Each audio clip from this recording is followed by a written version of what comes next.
En el tenue parpadeo de una vela en una tienda, un comerciante se arrodilla, con las manos entrelazadas, susurrando palabras cargadas de esperanza y desesperación. Amado Padre Celestial, tú que hiciste el cielo y la tierra con tu gran poder.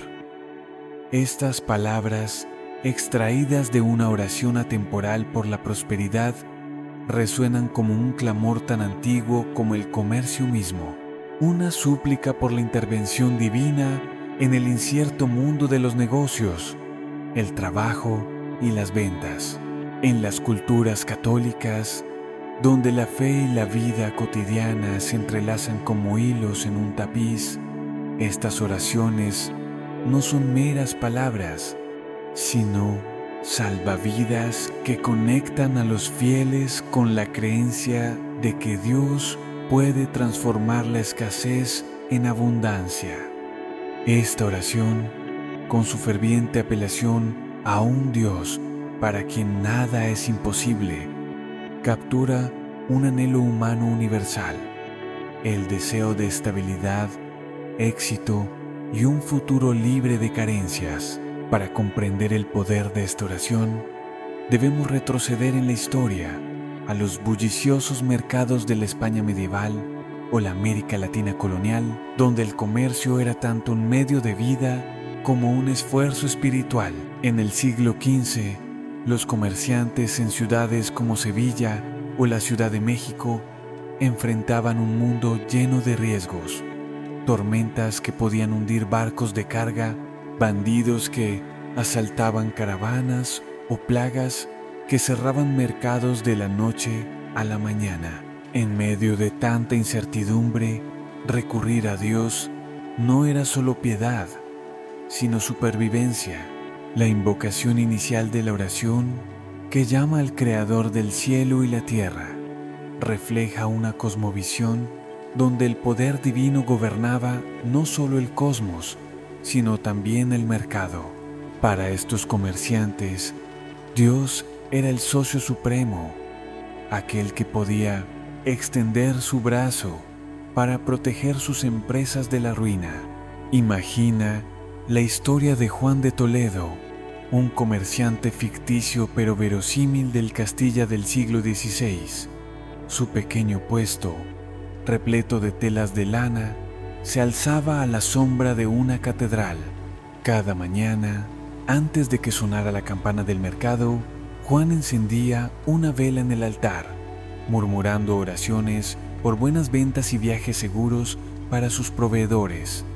Su fe no era abstracta, era tan práctica como las balanzas que usaba para pesar sus mercancías. Como muchos otros, creía que la misericordia de Dios podía convertir una temporada magra en una de abundancia, tal como la oración suplica por la misericordia divina para satisfacer las necesidades humanas. Esta creencia estaba tejida en la trama del comercio católico, donde las capillas a menudo se erigían en el corazón de las plazas de mercado y los sacerdotes bendecían las herramientas del oficio, telares, libros de contabilidad y barcos.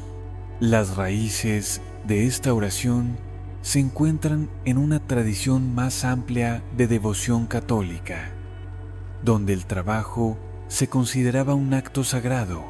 En la Europa medieval, la Iglesia enseñaba que el trabajo, cuando se ofrecía a Dios, se convertía en una forma de adoración. Los gremios, la columna vertebral de las economías urbanas, a menudo tenían santos patrones: San Crispín para los zapateros, San Eligio para los orfebres, cuya intercesión se buscaba a través de oraciones como esta. Estos gremios celebraban misas, financiaban altares y organizaban procesiones, mezclando la fe con los ritmos del comercio. La súplica de la oración para que Dios acepte nuestras súplicas refleja las peticiones colectivas de estas comunidades que veían sus medios de vida entrelazados con la voluntad divina. Sin embargo, esta oración no es solo una reliquia del pasado. Sus palabras resuenan hoy, pronunciadas por tenderos en los vibrantes mercados latinoamericanos, o susurradas por emprendedores que enfrentan incertidumbres modernas, costos crecientes, clientes volubles o crisis económicas. El clamor por la prosperidad trasciende el tiempo, uniendo a un comerciante de lana medieval con un vendedor de artesanías del siglo XXI. Es un recordatorio de que la fe, en su forma más pura, a menudo nace de la necesidad de esperanza cuando el libro de cuentas está en rojo, de valentía cuando las deudas se acumulan, de milagros cuando todo lo demás falla. A medida que recorremos las palabras de esta oración, descubriremos no solo su profundidad espiritual, sino también las historias de aquellos que se han aferrado a ella a lo largo de los siglos, encontrando en sus promesas una chispa de posibilidad divina. En el corazón de un mercado medieval, donde el aroma del pan recién horneado se mezcla con el tintineo de las monedas y los gritos de los vendedores, un comerciante alza su mirada al cielo y susurra: Amado Padre Celestial, para ti no hay nada imposible. Estas palabras, extraídas de una oración por la prosperidad, no son solo una súplica, sino un acto de fe profunda, una declaración de que el éxito en los negocios depende no solo de la astucia humana, sino del poder divino. En las sociedades católicas de la España medieval y la América Latina colonial, la fe en la providencia divina no era un lujo, sino una necesidad vital, una brújula que guiaba a los comerciantes a través de las tormentas de la incertidumbre económica. En el siglo XVI, los mercados de ciudades como Toledo o Cartagena de Indias eran hervideros de actividad, pero también de riesgo. Un cargamento de especias podía perderse en el mar, un cliente importante podía incumplir un pago, o una sequía podía arruinar las cosechas de las que dependían los vendedores. En este mundo impredecible, la oración era un ancla. La frase «extiende tu brazo y ampáranos en la necesidad» refleja la creencia de que Dios, con su poder ilimitado, podía intervenir donde los esfuerzos humanos fallaban. Los comerciantes no veían sus negocios como separados de su fe. Al contrario, eran extensiones de ella. Cada transacción, cada trato, era una oportunidad para confiar en que Dios, como el mejor administrador, dirigiría sus pasos hacia la abundancia. Imagina a María de Guzmán, una comerciante ficticia en la Sevilla de 1550. Su puesto en el mercado, lleno de sedas traídas de tierras lejanas, es su orgullo y su sustento. Pero cuando un barco cargado con su mercancía se retrasa, el miedo la consume. De rodillas en una capilla cercana, repite una oración similar a la nuestra, pidiendo que la dirección tuya traiga el impulso necesario para salvar su negocio. Esta escena no era inusual. En las ciudades católicas, los gremios de comerciantes a menudo comenzaban sus reuniones con oraciones o misas, invocando la protección divina para sus empresas. En Florencia, los mercaderes textiles dedicaban altares a la Virgen María, mientras que en México colonial, los vendedores de cacao ofrecían velas a San Antonio para asegurar buenas ventas. Estas prácticas muestran cómo la fe era un socio silencioso en el comercio, un recordatorio constante de que el éxito dependía de algo más grande que ellos mismos. La oración también refleja una humildad profundamente arraigada en la tradición católica. Al pedir que llegue la abundancia y el impulso porque tú eres el mejor administrador, los fieles reconocían que sus habilidades, por grandes que fueran, eran insuficientes sin la gracia divina. Esta mentalidad era especialmente fuerte en la España del siglo de oro, donde la riqueza del Nuevo Mundo transformó el comercio, pero también trajo nuevas tentaciones de codicia y orgullo. La Iglesia enseñaba que el comercio debía ser justo, que la riqueza debía servir a un propósito mayor, la gloria de Dios y el bienestar de la comunidad. Los comerciantes, al recitar oraciones como esta, se comprometían a alinear sus ambiciones con estos valores, buscando no solo la ganancia personal, sino la bendición divina que asegurara su legado. Esta conexión entre fe y comercio no se limita al pasado. Hoy, en los mercados de América Latina, desde los puestos de frutas en Bogotá hasta las tiendas de artesanías en Oaxaca, los vendedores modernos continúan invocando a Dios para sus negocios. La oración por la prosperidad es un puente entre siglos, un eco de las esperanzas de aquellos que, como María de Guzmán, enfrentaron la incertidumbre con fe. Al pedir que Dios trabaje conmigo hoy, mañana y siempre, la oración captura una verdad eterna, que en el caos del mercado, la fe ofrece no solo consuelo, sino una visión de posibilidad, un destello de que la abundancia está al alcance con la ayuda divina. A medida que seguimos esta oración, veremos cómo esta fe moldeó no solo los negocios, sino las vidas de quienes confiaron en ella para transformar sus sueños en realidad. En el silencio de un amanecer en un mercado medieval, antes de que los primeros clientes lleguen, un comerciante se arrodilla junto a su puesto y murmura con fervor: este negocio, este trabajo es tuyo y yo soy tu servidor. Estas palabras, sacadas de una antigua oración por la prosperidad, no son solo una súplica, sino un acto de entrega total, una promesa de que el trabajo diario no pertenece únicamente al hombre, sino a Dios. En las sociedades católicas de la Europa medieval y la América colonial, esta idea de ser un servidor de Dios en el comercio era más que una metáfora. Era una forma de vida, una manera de ver cada venta, cada esfuerzo, como un acto de devoción ofrecido al Creador.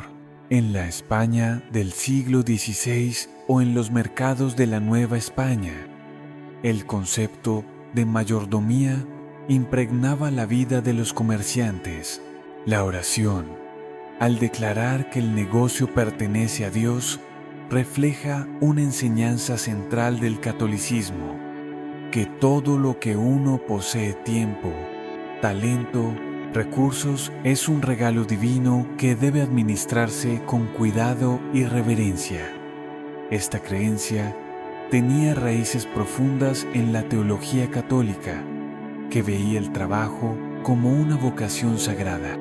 Los mercaderes no solo comerciaban bienes, se consideraban custodios de una misión divina. Al rezar: por favor, trabaja conmigo hoy, mañana y siempre, el orante no pedía solo éxito, sino una colaboración divina, una alianza que transformara el trabajo cotidiano en algo eterno. Imagina a Diego de Vargas, un comerciante ficticio en la Puebla de Los Ángeles del siglo XVII. Su tienda, llena de cacao y telas importadas, es el sustento de su familia, pero también su ofrenda a Dios. Cada mañana, antes de abrir, Diego traza una cruz sobre su libro de cuentas, recordándose que su labor no es solo para ganar dinero, sino para honrar al Creador. Esta mentalidad no era única. En las ciudades católicas, los gremios de comerciantes y artesanos a menudo comenzaban el día con oraciones colectivas, reconociendo que su éxito dependía de la voluntad divina. En Venecia, los mercaderes marítimos ofrecían misas antes de enviar sus barcos al Mediterráneo, mientras que en Lima, los vendedores de plata bendecían sus lingotes en ceremonias solemnes. Estas prácticas revelan cómo el comercio y la fe estaban entrelazados, con la oración como el hilo que los unía. La idea de ser un servidor también llevaba consigo una responsabilidad moral. La Iglesia enseñaba que el comercio debía ser justo, que la ganancia no debía lograrse a costa de la explotación. En el siglo XV, teólogos como Santo Tomás de Aquino escribieron sobre la justicia en los negocios, argumentando que los mercaderes debían servir a sus comunidades, no solo a sus propios intereses. Esta enseñanza resonaba en las plazas de mercado, donde los precios eran regulados por autoridades eclesiásticas y los tramposos enfrentaban no solo multas, sino la desaprobación de una comunidad que valoraba la rectitud. La oración, al pedir a Dios que trabaje junto al orante, refleja este deseo de alinear los negocios con los principios divinos, asegurando que el éxito fuera bendecido y no manchado por la codicia. Esta visión de la mayordomía no es solo un eco del pasado. Hoy, en pequeños negocios familiares de América Latina o en empresas modernas con raíces católicas, muchos propietarios aún ven su trabajo como una vocación divina. Un panadero en Guatemala que reza antes de encender su horno, o una vendedora de flores en México que ofrece sus ganancias a la Virgen, continúan esta tradición de entregar sus labores a Dios. La oración por la prosperidad, con su humilde súplica de ser un servidor, nos recuerda que el trabajo, en su esencia, es más que un medio para sobrevivir. Es una oportunidad para colaborar con lo divino, para construir un legado que trascienda las ganancias terrenales. A medida que avanzamos en esta oración, veremos cómo esta entrega transformó no solo los negocios, sino las vidas de quienes confiaron en ella para encontrar propósito en su labor. En la penumbra de una capilla, al borde de un mercado, un comerciante se inclina ante un altar, su voz apenas un susurro: que sea la dirección tuya y que llegue la abundancia y el impulso. Estas palabras, tomadas de una oración por la prosperidad, son más que una petición, son un reconocimiento de que el éxito en los negocios requiere algo más que astucia humana, requiere la guía divina. En las sociedades católicas de la Europa medieval y la América colonial, donde el comercio era un campo de batalla entre la ganancia y la moral, los mercaderes buscaban la sabiduría de Dios para navegar las decisiones que podían hacer o deshacer sus fortunas. Esta oración, con su súplica por una dirección divina, captura una verdad eterna, que en el caos del mercado, la fe ofrecía un faro de claridad. En el siglo XVI, los mercados de ciudades como Valencia o México eran un torbellino de oportunidades y tentaciones. Un comerciante podía ganar una fortuna con un solo cargamento de especias, o perderlo todo por un trato mal calculado. En este mundo de riesgos, la oración era un refugio, una forma de alinear las decisiones humanas con la voluntad divina.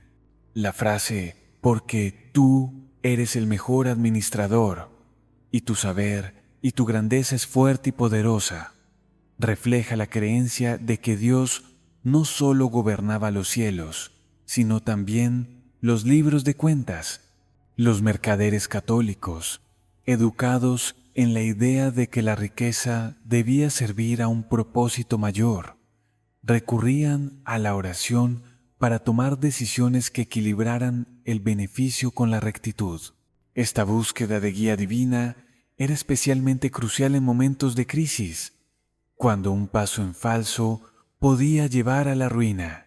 Imagina a Catalina de Mendoza, una comerciante ficticia en el México colonial de 1620. Su negocio de importación de telas está al borde del colapso tras una serie de envíos perdidos en el mar.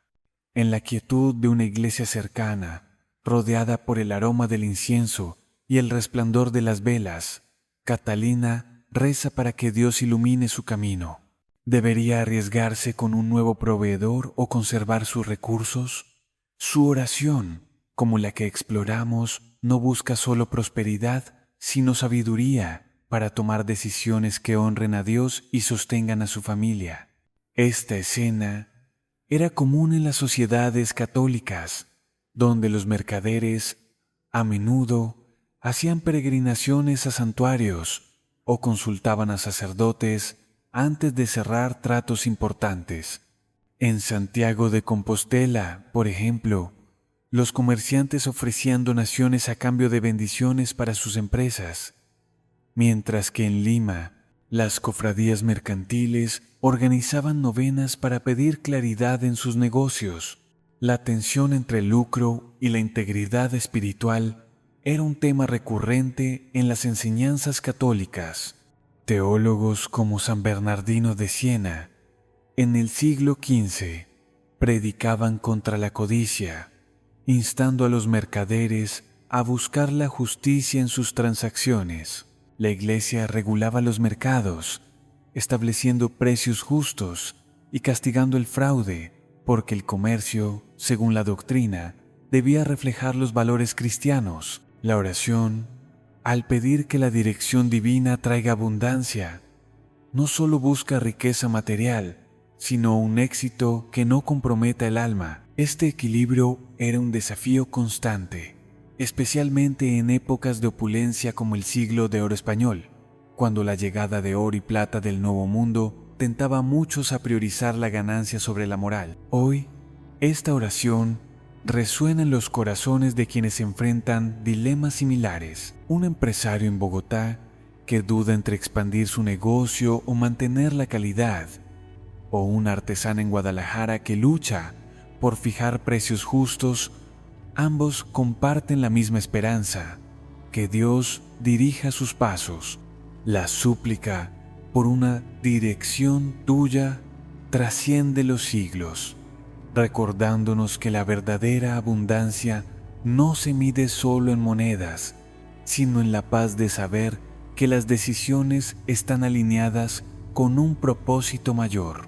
A medida que continuamos explorando esta oración, veremos cómo esta búsqueda de guía divina moldeó no solo los negocios, sino las vidas de quienes confiaron en ella para encontrar el camino en un mundo incierto. En la penumbra de una tienda al final del día, un comerciante revisa su libro de cuentas bajo la luz titilante de una vela, su rostro marcado por la preocupación. Con un susurro, eleva una súplica: Señor, ayúdanos a manejar nuestros activos y pasivos. Ayúdanos a cancelar nuestras facturas y deudas. Estas palabras, extraídas de una oración por la prosperidad, resuenan con un peso que trasciende los siglos, capturando el temor y la esperanza de quienes han llevado la carga de las deudas en un mundo donde la supervivencia dependía de la frágil balanza del comercio. En las sociedades católicas de la Europa medieval y la América colonial, la deuda no era solo una cuestión económica, sino un desafío espiritual, un recordatorio constante de la necesidad de confiar en la providencia divina. En el siglo XVII, en ciudades como Sevilla o la Ciudad de México, el comercio estaba intrínsecamente ligado al crédito. Los mercaderes a menudo compraban mercancías a crédito, esperando pagarlas con las ganancias de futuras ventas. Pero un mal cálculo, un barco perdido o una cosecha fallida podían convertir una deuda manejable en una sentencia de ruina. La oración, al implorar a Dios que gestione activos y pasivos, refleja esta realidad, donde los números en un libro de contabilidad eran más que cifras, eran la diferencia entre la prosperidad y la desesperación. Los comerciantes, conscientes de su vulnerabilidad, buscaban la intervención divina, no solo para obtener riqueza, sino para encontrar alivio en la opresiva carga de las obligaciones financieras. Imagina a Francisco de la Cruz, un mercader ficticio en el Veracruz colonial de 1650. Su almacén, lleno de cacao y azúcar, es el orgullo de su familia, pero las deudas acumuladas con un prestamista español amenazan con arrebatárselo todo. Cada noche, en una pequeña capilla, Francisco reza con fervor, pidiéndole a Dios que le ayude a cancelar nuestras facturas y deudas. Su oración no es solo por dinero, sino por la paz que viene con la solvencia, por la posibilidad de mantener a su familia y a los trabajadores que dependen de él. Esta escena era común en las comunidades mercantiles católicas, donde la deuda era una sombra constante. En Europa, los gremios a menudo intervenían para ayudar a sus miembros a pagar deudas, mientras que en las colonias, las iglesias organizaban colectas para salvar a familias de la bancarrota, viendo en ello un acto de caridad cristiana. La Iglesia Católica, con su énfasis en la justicia y la misericordia, ofrecía un marco para entender la deuda no solo como un problema económico, sino como una prueba de fe. Teólogos medievales como San Agustín enseñaban que las dificultades materiales eran oportunidades para confiar en Dios, y las oraciones por la prosperidad, como la que exploramos, se convirtieron en un medio para buscar esa fortaleza. En los mercados de la España del Siglo de Oro, los comerciantes a menudo hacían promesas a santos o donaban a la iglesia a cambio de bendiciones para superar sus deudas. En México, las cofradías mercantiles celebraban misas para pedir alivio financiero, uniendo a la comunidad en una súplica colectiva por la intervención divina. Esta oración no es solo un eco del pasado, sigue viva en los corazones de quienes hoy enfrentan deudas abrumadoras. Un tendero en Lima, luchando por pagar a sus proveedores, o una emprendedora en Madrid, enfrentando préstamos bancarios. Ambos comparten la misma esperanza que Francisco de la Cruz, que Dios les ayude a equilibrar sus cuentas y encontrar alivio. La súplica por manejar activos y pasivos es un recordatorio de que la fe, en tiempos de escasez, ofrece no solo consuelo, sino una visión de redención económica. A medida que continuamos explorando esta oración, veremos cómo esta confianza en la providencia divina transformó las luchas de los comerciantes en historias de resistencia y esperanza, iluminadas por la creencia de que Dios podía aliviar incluso las cargas más pesadas. En la quietud de un amanecer, antes de que el bullicio del mercado despierte, un comerciante se arrodilla frente a su tienda, sosteniendo una vela encendida.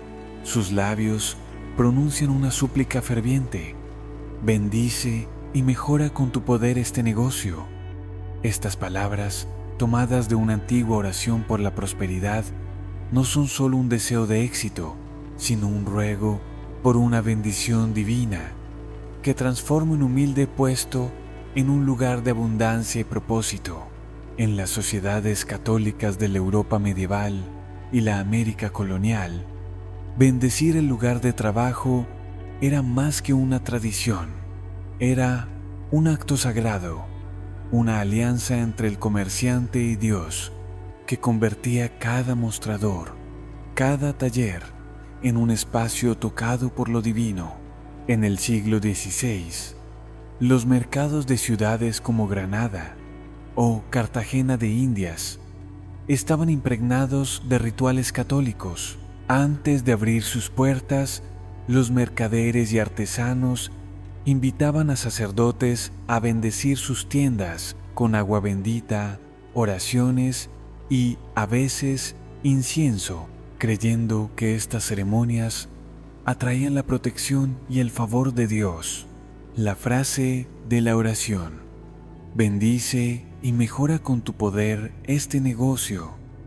Refleja esta práctica profundamente arraigada, donde el lugar de trabajo no era solo un espacio de transacciones, sino un altar donde se ofrecía el esfuerzo humano al Creador. Estas bendiciones no solo buscaban prosperidad, sino también purificación, asegurando que el negocio estuviera libre de malas influencias y alineado con los valores cristianos. Imagina a Ana de Salazar, una comerciante ficticia en la Sevilla de 1610. Su pequeña tienda de especias, situada en una callejuela cerca del puerto, es el sustento de su familia. Tras una temporada de ventas escasas, Ana teme perderlo todo. Una mañana, invita al párroco local a bendecir su puesto, mientras el sacerdote rocía agua bendita sobre los sacos de canela y clavo. Ana reza, pidiéndole a Dios que mejore con tu poder su negocio. Días después, un barco cargado de mercancías llega inesperadamente y las ventas comienzan a florecer. Historias como esta, aunque ficticias, reflejan una realidad histórica. En las comunidades católicas, las bendiciones eran un rito común. En Italia, los gremios textiles colgaban crucifijos en sus talleres, mientras que en México colonial, los vendedores de maíz colocaban imágenes de la Virgen de Guadalupe en sus puestos, buscando su protección. La Iglesia Católica fomentaba estas prácticas, enseñando que el trabajo, cuando se ofrecía a Dios, adquiría un significado trascendental.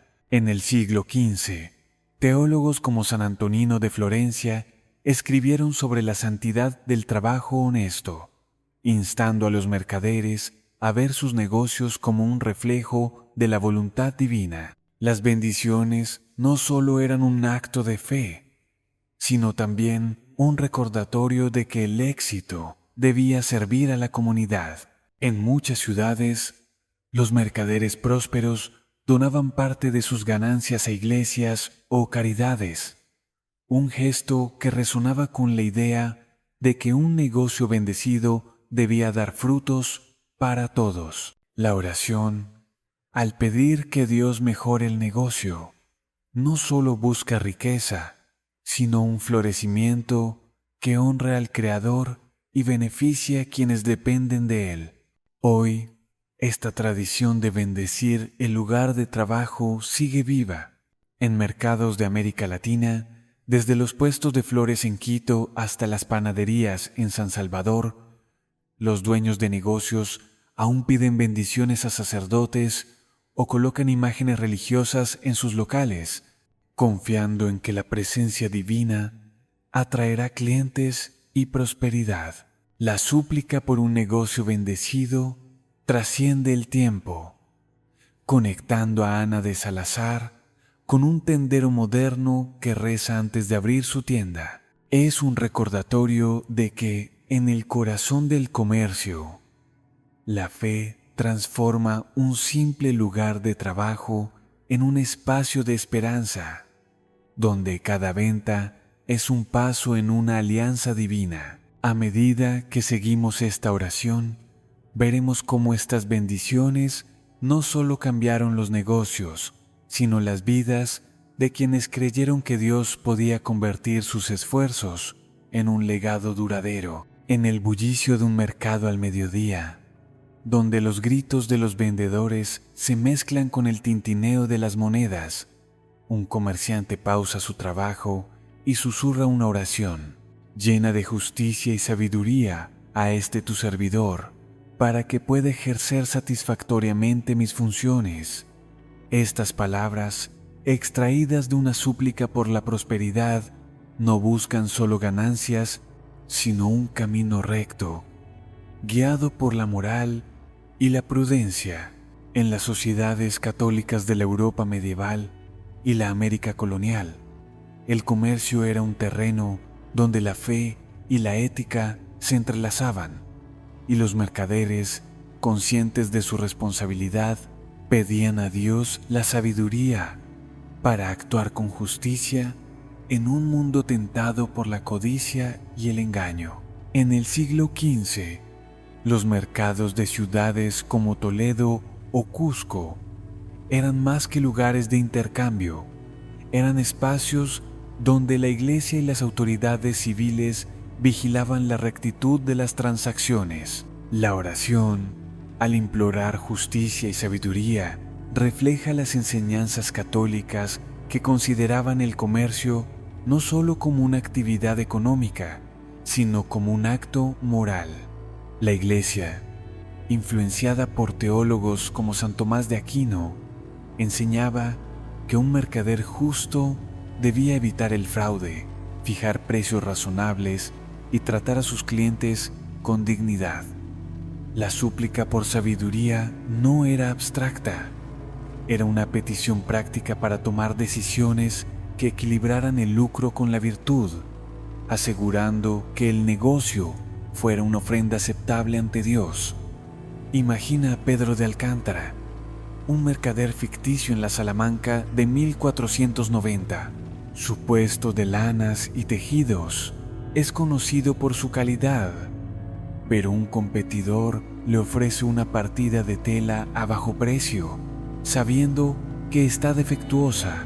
Pedro, tentado por la ganancia rápida, se retira a una capilla cercana, donde reza por la sabiduría para elegir el camino correcto. Decide rechazar el trato, optando por la honestidad, y su reputación crece, atrayendo clientes leales. Esta historia refleja una realidad histórica. En las ciudades católicas, los gremios regulaban estrictamente el comercio. En Florencia, por ejemplo, los mercaderes textiles enfrentaban multas si usaban pesos falsos, mientras que en México colonial, las autoridades eclesiásticas supervisaban los mercados para garantizar precios justos.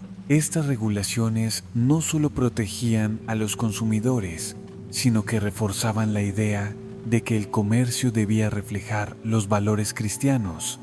La oración también resuena con la lucha interna de los mercaderes, que a menudo enfrentaban dilemas morales.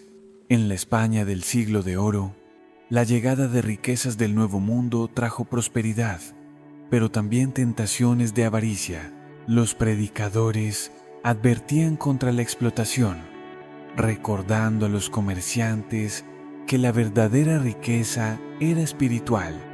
La súplica por justicia y sabiduría era, en parte, un escudo contra estas tentaciones, una petición para que el negocio no solo prosperara, sino que lo hiciera de manera que honrara a Dios y beneficiara a la comunidad.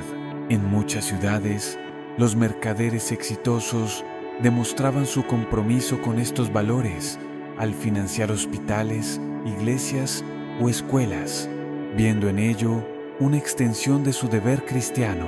Hoy, esta oración sigue siendo relevante para quienes buscan equilibrar el éxito con la integridad. Un comerciante en Santiago de Chile, enfrentando la presión de reducir costos a expensas de la calidad, o un emprendedor en Barcelona, luchando por tratar justamente a sus empleados. Ambos comparten la misma esperanza que Pedro de Alcántara, que la sabiduría divina guíe sus decisiones. La petición por justicia y sabiduría trasciende el tiempo, recordándonos que un negocio verdadero no se mide solo por sus ganancias, sino por el impacto que tiene en las vidas que toca.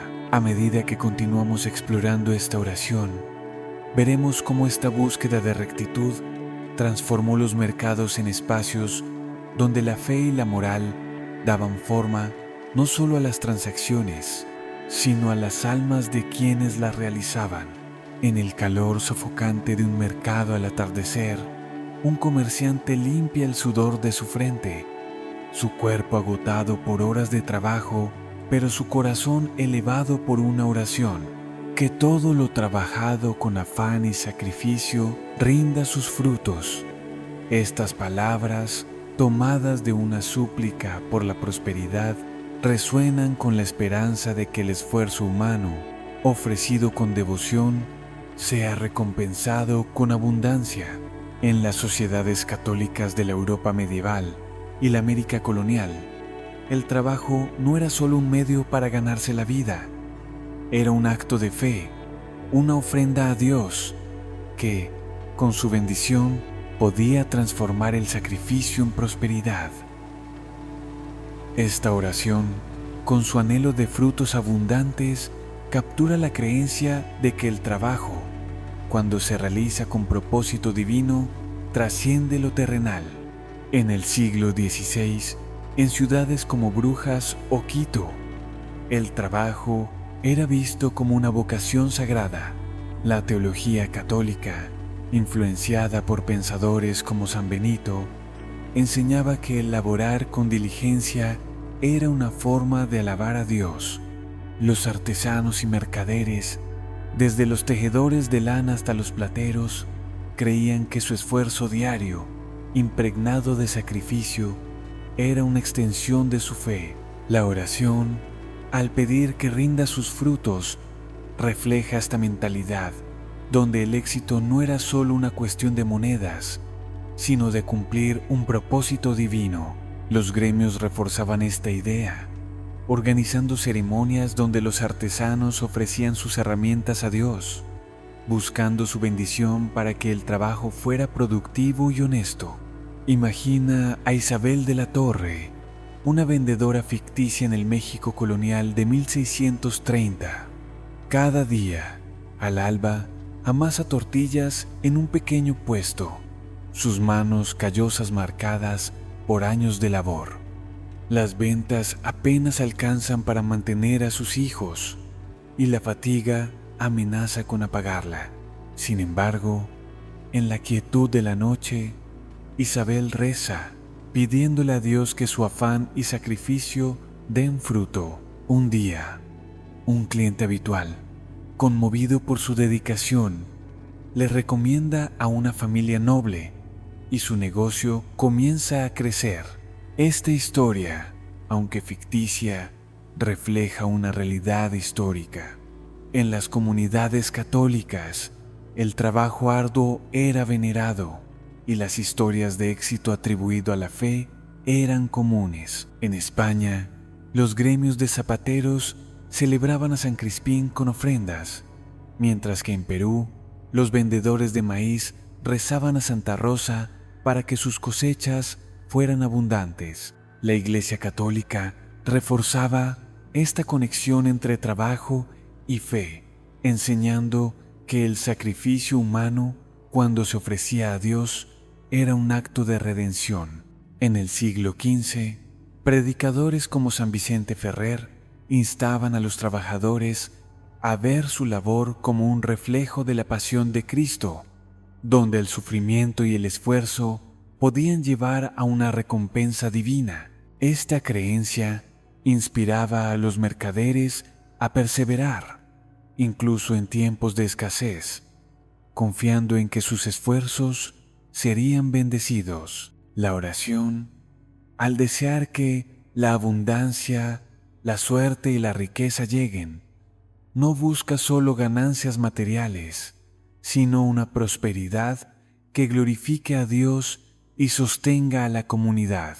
Hoy, esta oración sigue viva en los corazones de quienes trabajan incansablemente, un agricultor en Honduras sembrando bajo el sol abrasador, o una costurera en Argentina cosiendo hasta la medianoche, comparten la misma esperanza que Isabel de la Torre, que su sacrificio sea recompensado. La súplica por frutos abundantes trasciende los siglos, recordándonos que el trabajo, cuando se ofrece con fe, se convierte en algo más que un medio de subsistencia. Es un acto de creación, un eco del poder divino que transforma el esfuerzo humano en un legado duradero. A medida que avanzamos en esta oración, veremos cómo esta creencia en el valor sagrado del trabajo dio forma a las vidas de quienes confiaron en que sus sacrificios, con la bendición de Dios, florecerían en abundancia.